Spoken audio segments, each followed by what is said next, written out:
ரஷ்யாவின் பாலிஸ்டிக் ஏவுகணை தாக்குதலின் கீழ் ஒட்டுமொத்த உக்ரைனும் கொண்டு வரப்பட்டிருக்கிறது.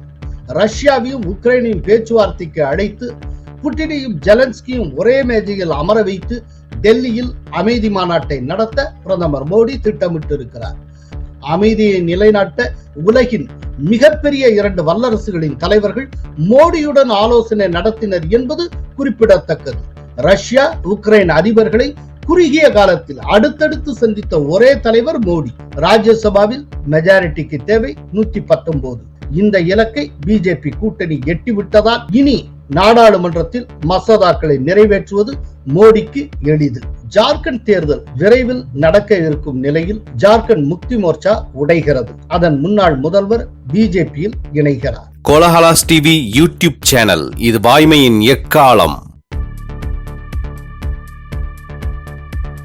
ரஷ்ய உக்ரைன் போரை முடிவுக்கு கொண்டு வர களமிறங்கிவிட்டாரே பிரதமர் மோடி. வணக்கம் நண்பர்களே. ரஷ்யா உக்ரைன் போர் புதிய உச்சத்தை தொட்டிருக்கிறது. உக்ரைன் மீது ரஷ்யா மிகப்பெரிய வான்வழி தாக்குதலை நடத்தி வருகிறது. ரஷ்ய விமானம் ஹைப்பர்சானிக் ஏவுகணைகளை கொண்டு தாக்குதல் நடத்தி வருகிறது. இது குறித்து செவ்வாய்க்கிழமை அதிகாலை உக்ரைனின் அதிகாரிகள் வான்வழி தாக்குதல் எச்சரிக்கைகளை வெளியிட்டனர். போர் விமானங்கள் மட்டுமின்றி ட்ரோன்களை கொண்டும் ரஷ்யா தாக்குதல் நடத்தி இருப்பதும் பதிவாகி இருக்கிறது. முதலில் ட்ரோன்களை கொண்டு தாக்குதல் நடத்தி ரஷ்யாவை சீண்டியது உக்ரைன். இப்போது ரஷ்யா திருப்பி அடித்துக் கொண்டிருக்கிறது. ரஷ்ய பாதுகாப்பு அமைச்சகத்தின் அறிக்கை ஒன்றில் வான் மற்றும் கடலில் இருந்து துல்லியமாக தாக்கும் நீண்ட தூர ஏவுகணைகள் மூலம் உக்ரைனில் உள்ள மின் நிலையங்கள் மற்றும் உள்கட்டமைப்புகளை தாக்கியதாக தெரிவிக்கப்பட்டுள்ளது. உக்ரைனின் பாதிக்கும் மேற்பட்ட பகுதிகள் ரஷ்யாவின் ட்ரோன்கள் மற்றும் ஏவுகணைகளால் தாக்கப்பட்டுள்ளன. ரஷ்யாவின் இந்த தாக்குதல்களால் உக்ரைனில் ஒரே இரவில் குறைந்தது 6 பேர் இறந்தனர், 10க்கும் மேற்பட்டோர் காயமடைந்தனர். உக்ரைனில் மின்சார உள்கட்டமைப்பு பாதிக்கப்பட்டதால் பல நகரங்களில் மின்தடை ஏற்பட்டிருக்கிறது. தண்ணீர் விநியோகம் பாதிக்கப்பட்டிருக்கிறது. உக்ரைனின் கிழக்கு பகுதியில் உள்ள கிரிவி ரிகில் நகரத்தில் திங்கட்கிழமை பிற்பகுதியில் ரஷ்யா நடத்திய திடீர் தாக்குதலில் 2 பேர் கொல்லப்பட்டனர், பலரை காணவில்லை. ஐபோரிஷியா நகரில் ஒரு ஆண் கொல்லப்பட்டதாகவும் 2 பேர் காயமடைந்ததாகவும் அந்த நகருடைய நிர்வாக தலைவர் இவான் ஃபெடரோ கூறியிருக்கிறார். இந்த தாக்குதலில் வீடுகள், கடைகள் மற்றும் வாகனங்கள் சேதமடைந்தன. பல ஹைப்பர்சானிக் கின்சால் டேகர் ரக பாலிஸ்டிக் ஏவுகணைகளை ரஷ்யா செலுத்தி இருக்கிறது. அவற்றை இடைமறித்து தாக்கி அழிக்கக்கூடிய வல்லமை உக்ரைன் விமானப்படைக்கு அறவே கிடையாது. எனவே ரஷ்யாவின் பாலிஸ்டிக் ஏவுகணை தாக்குதலின் கீழ் ஒட்டுமொத்த உக்ரைனும் கொண்டு வரப்பட்டிருக்கிறது. இதனை உக்ரைன் விமானப்படை அச்சத்துடன் ஒப்புக்கொண்டிருக்கிறது. ரஷ்யாவின் குர்ஸ்க் பிராந்தியத்தின் ஒரு பகுதியை உக்ரைன் சமீபத்தில் கைப்பற்றியது. அதன் பிறகு இந்த போரில் தன்னுடைய கை ஓங்கி இருப்பதை உறுதிப்படுத்த ரஷ்யா மேற்கொள்ளும் முயற்சியாகவே இந்த ஏவுகணை தாக்குதல் பார்க்கப்படுகிறது. இந்நிலையில் மேற்கு நாடுகளுக்கு ஆபத்தான வேண்டுகோள் ஒன்றை ஜெலன்ஸ்கி விடுத்திருக்கிறார்.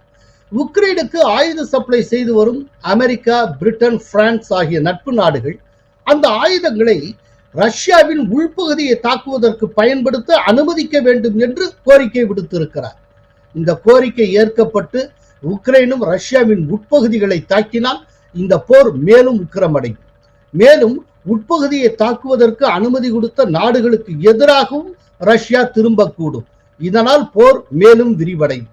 இத்தகைய உச்சகட்ட போர் சூழலில் ரஷ்யாவையும் உக்ரைனையும் பேச்சுவார்த்தைக்கு அழைத்து புட்டினையும் ஜெலன்ஸ்கியும் ஒரே மேஜையில் அமர வைத்து டெல்லியில் அமைதி மாநாட்டை நடத்த பிரதமர் மோடி திட்டமிட்டிருக்கிறார்.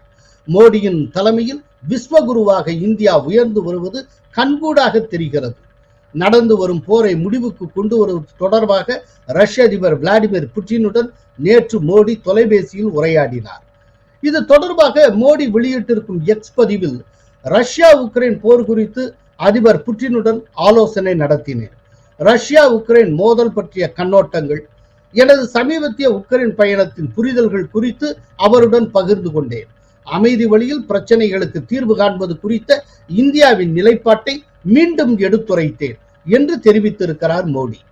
மேலும் இந்தியா ரஷ்யா இடையிலான உறவை மேலும் வலுப்படுத்துவது தொடர்பாக விவாதித்ததாகவும் பிரதமர் மோடி தெரிவித்திருக்கிறார். கடந்த 26ஆம் தேதி மோடியுடன் அமெரிக்க அதிபர் ஜோ பைடன் தொலைபேசியில் அவசர ஆலோசனை நடத்தினார். அப்போது உக்ரைன் போருக்கு அமைதி பேச்சுவார்த்தை மூலம் தீர்வு காண்பது தொடர்பாக ஆலோசித்தனர். வங்கதேச வன்முறைகளில் இந்துக்கள் பாதிக்கப்பட்டிருப்பது குறித்து இரண்டு தலைவர்களும் கவலை தெரிவித்தனர். இது தொடர்பாக பிரதமர் மோடி வெளியிட்டிருக்கும் அறிக்கையில், அமெரிக்க அதிபர் ஜோ பைடனுடன் தொலைபேசியில் பேசினேன். உக்ரைனின் நிலைமை உள்பட பல்வேறு உலகளாவிய விஷயங்கள் குறித்து விரிவான கருத்துக்களை நாங்கள் பரிமாறிக்கொண்டோம்.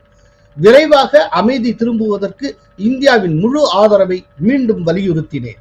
வங்கதேச நிலைமையை நாங்கள் இருவரும் விவாதித்தோம். மேலும் அங்கு இயல்பு நிலையை விரைவாக மீட்டெடுப்பதன் அவசியத்தையும், சிறுபான்மையினரின் குறிப்பாக இந்துக்களின் பாதுகாப்பை உறுதி செய்வதையும் வலியுறுத்தினோம் என்று அவர் குறிப்பிட்டிருந்தார். மோடியுடன் பேசியது தொடர்பாக ஜோ பைடன் வெளியிட்டிருக்கும் அறிக்கையில், பிரதமர் மோடியின் சமீபத்திய போலந்து மற்றும் உக்ரைன் பயணத்தை பற்றி விவாதிக்க நான் அவருடன் தொலைபேசியில் உரையாடினேன்.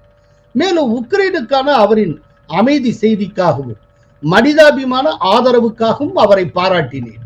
இந்தோ பசிபிக் பிராந்தியத்தில் அமைதி மற்றும் செழிப்புக்காக இணைந்து பணியாற்றுவதற்கான எங்களின் நிலைப்பாட்டை நாங்கள் மீண்டும் உறுதிப்படுத்தினோம் என்று குறிப்பிட்டிருக்கிறார்.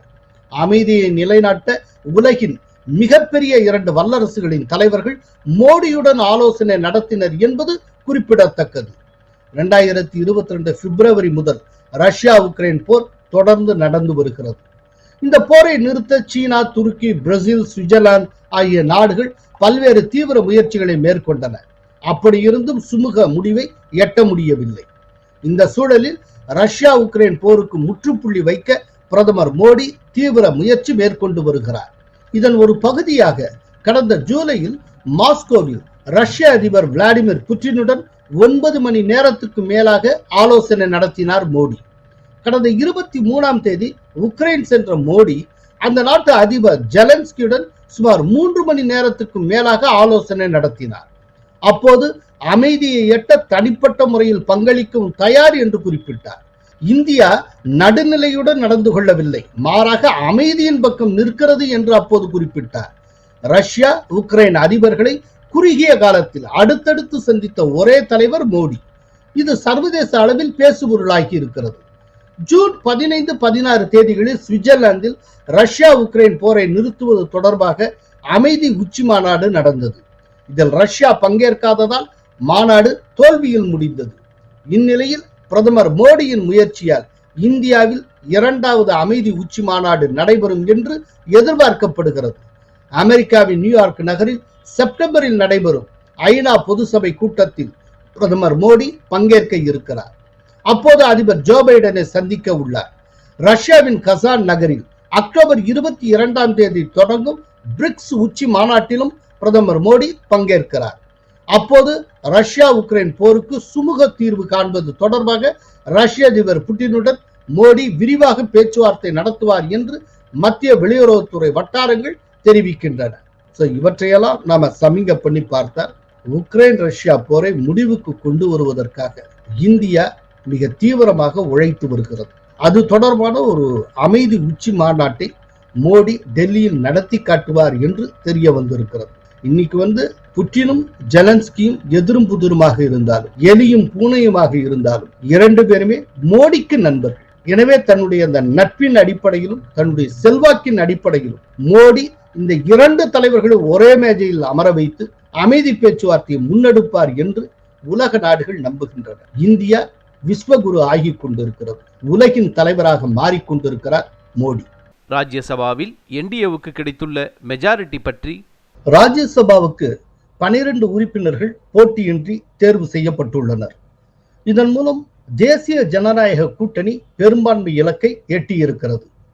ராஜ்யசபாவில் காலியாக இருந்த 9 மாநிலங்களை சேர்ந்த 12 உறுப்பினர்களுக்கான தேர்தல் செப்டம்பர் 3ஆம் தேதி நடத்தப்படும் என தேர்தல் ஆணையம் அறிவித்திருந்தது.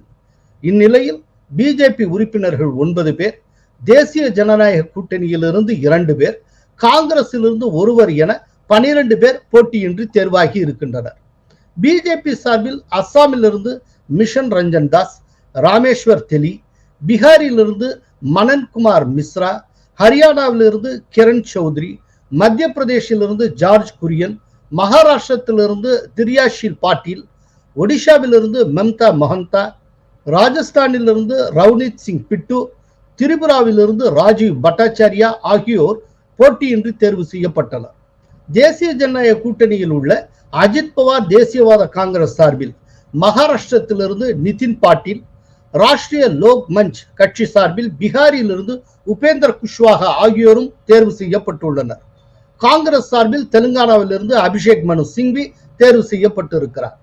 இதனால் ராஜ்யசபாவில் பிஜேபியுடைய பலம் 96ஆகவும் பிஜேபி கூட்டணியின் பலம் 112ஆகவும் அதிகரித்திருக்கிறது. பிஜேபி கூட்டணிக்கு 6 நியமன எம்பிக்கள் மற்றும் ஒரு சுயேட்சை உறுப்பினரின் ஆதரவும் உள்ளது. ராஜ்யசபா உறுப்பினர்களின் மொத்த எண்ணிக்கை 245. தற்போது ஜம்மு காஷ்மீரில் 4 இடங்களும் நியமன உறுப்பினர்களின் 4 இடங்களும் காலியாக உள்ளன. எனவே ராஜ்யசபா உறுப்பினர்களின் தற்போதைய எண்ணிக்கை 237. ராஜ்யசபாவில் மெஜாரிட்டிக்கு தேவை 119. இந்த இலக்கை பிஜேபி கூட்டணி எட்டிவிட்டதால் இனி நாடாளுமன்றத்தில் மசோதாக்களை நிறைவேற்றுவது மோடிக்கு எளிது. பாஜகவில் சம்பாய் சோரன் இணைவது மாற்றத்தை நிகழ்த்துமா? ஜார்க்கண்ட் தேர்தல் விரைவில் நடக்க இருக்கும் நிலையில் ஜார்க்கண்ட் முக்தி மோர்ச்சா உடைகிறது. அதன் முன்னாள் முதல்வர் பிஜேபியில் இணைகிறார். ஜார்க்கண்ட் மாநிலத்தின் முன்னாள் முதல்வர் சம்பாய் சோரன் மத்திய அமைச்சர் அமித்ஷாவை சந்தித்து பேசுவது போன்ற புகைப்படத்தை ஜார்க்கண்ட் மாநில பிஜேபி பொறுப்பாளரும் அஸ்ஸாம் முதல்வருமான ஹிமந்த பிஸ்வ சர்மா எக்ஸ் வலைதளத்தில் வெளியிட்டிருந்தார். மேலும் ஜார்க்கண்ட் முன்னாள் முதல்வரும் ஆதிவாசி தலைவர்களில் ஒருவருமான சம்பாய் சோரன் மத்திய உள்துறை அமைச்சர் அமித்ஷாவை சந்தித்து பேசினார். நாளை மறுதினம், அதாவது ஆகஸ்ட் 30ஆம் தேதி ராஞ்சியில் நடைபெறும் நிகழ்ச்சியில் பிஜேபியில் அதிகாரபூர்வமாக இணைகிறார் சம்பாய் சோரன் என்று அவர் பதிவிட்டிருந்தார். ஜார்க்கண்டில் காங்கிரஸ் ஆதரவுடன் ஜார்க்கண்ட் முக்தி மோர்ச்சா ஆட்சி நடைபெற்று வருகிறது. முதல்வராக இருந்த ஹேமந்த் சோரன் சட்டவிரோத பண பரிவர்த்தனை தடுப்பு சட்டத்தின் கீழ் கைதானார். இதையடுத்து அவர் பதவி விலகினார். அதனால் அந்த கட்சியின் மூத்த தலைவர் சம்பாய் சோரன் பிப்ரவரி 2ஆம் தேதி முதல்வரானார். இந்நிலையில் ஹேமந்த் சோரன் ஜாமீனில் விடுவிக்கப்பட்டார். இதைத் தொடர்ந்து ஜூன் 28ஆம் தேதி சம்பாய் சோரன் பதவி விலகினார். ஹேமந்த் சோரன் மீண்டும் முதல்வரானார். இதனால் சம்பாய் சோரன் அதிருப்தியில் இருந்து வந்தார். இந்நிலையில் கட்சியில் தன்னை ஓரம் கட்டுவதாக கடந்த 18ஆம் தேதி சம்பாய் சோரன் வெளிப்படையாக தெரிவித்தார். அத்துடன் தன்னுடைய ஆதரவாளர்களுடன் அவர் டெல்லி சென்றிருந்தார். அப்போதே அவர் பிஜேபியில் இணைய வாய்ப்புள்ளதாக தகவல்கள் வெளியாகின. அந்த சமயத்தில் கருத்து தெரிவித்த சம்பாய் சோரன், என் முன் 3 வழிகள் உள்ளன. ஒன்று, தனி கட்சி தொடங்குவது. இன்னொரு கட்சியில் இணைவது. 3வது, அரசியலில் இருந்து விலகுவது. இவற்றில் 3வது வழியை நான் தேர்ந்தெடுக்க மாட்டேன் என்று கூறியிருந்தார். தற்போது பிஜேபியில் இணைவது என முடிவெடுத்துள்ளார் சம்பாய் சோரன். இது வரவிருக்கும் ஜார்க்கண்ட் சட்டப்பேரவை தேர்தலில் பிஜேபிக்கு சாதகமான விளைவுகளை நிச்சயம் உருவாக்கும். நன்றி, வணக்கம். கோலாகலாஸ் டிவியுடன் உங்களையும் இணைத்துக் கொள்ள கீழே உள்ள ஜாயின் பட்டனை அழுத்தி உறுப்பினராகுங்கள். காவிரி குழுவில் உறுப்பினராகி பிரத்யேக பேட்ச்களை பெறுங்கள். கங்கா குழுவில் உறுப்பினராகி கோலாகல ஸ்ரீனிவாசிடம் நேரடியாக கேள்வி கேட்கும் வாய்ப்பை பெறுங்கள். உங்கள் கேள்விகளுக்கு வாரந்தோறும் பதிலளிக்கிறார் Kolahala Srinivas. Kolahalas TV YouTube channel, இது வாய்மையின் எக்காலம்.